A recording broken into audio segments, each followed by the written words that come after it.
আসসালামু আলাইকুম প্রিয় শিক্ষার্থী বন্ধুরা, আজ আমরা বীজগণিতের x + 1/x এর মান থেকে x², x³ এবং x5 তিনটা মান বের করব খুব সহজে। তো সমাধান x² আমরা জানি x² + 1/x² এর একটা সূত্র আছে a + b² - 2ab। তো x + 1/x এর মান আছে আমাদের এখানে 3। তো আমরা এখানে মানটা বসাবো 3, তারপর স্কয়ার মাইনাস 2। এখানে x এটা উপরে, এটা নিচে কেটে যাবে। 3 স্কয়ার করলে আসবে 9, 9 - 2 = 7। তো খ নম্বর আছে x³ + 1/x³ এর মান। তো আমরা জানি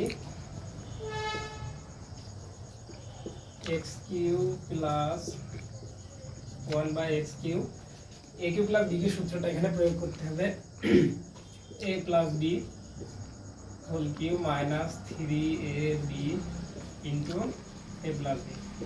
তো x + 1/x এর মান আছে এখানে 3, জাস্ট আমি মানটা এখানে বসিয়ে দেব।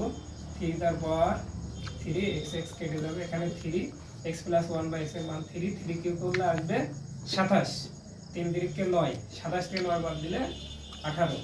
এটা হচ্ছে x³ + 1/x³ এর মান। আমাদের 3 নম্বর যে প্রশ্নটা সেটা হচ্ছে x5 + 1/x5। তো আমরা x5 + 1/x5 খুব সহজে উপরে করে দেব। তো x5 + 1/x5 এটাকে আমরা ভেঙে নেব, এটা তোমরা মুখস্থ রাখবা। a³ + b³ into x² + 1/x² minus, এখানে এটা গুণ করলে হয় 3 × 2 = 6। এই 6 থেকে আমরা x + 1/x এই মানটা বাদ দিয়ে দেব। তাহলে এখানে আমরা খ নম্বরে a³ এর মান পেয়েছি 18, আর ক নম্বরে x² এর মান পেয়েছি 7, এবং আমাদের প্রশ্নে দেওয়া আছে x + 1/x এর মান হচ্ছে 3। তো আমরা এটা যদি গুণ করি 27 টা 56, 56 6 হাতে 5, 7 দিকে 7, 7 5 12 - 3। তাহলে এখানে আমাদের অ্যান্সার আসে 123। ধন্যবাদ সবাইকে।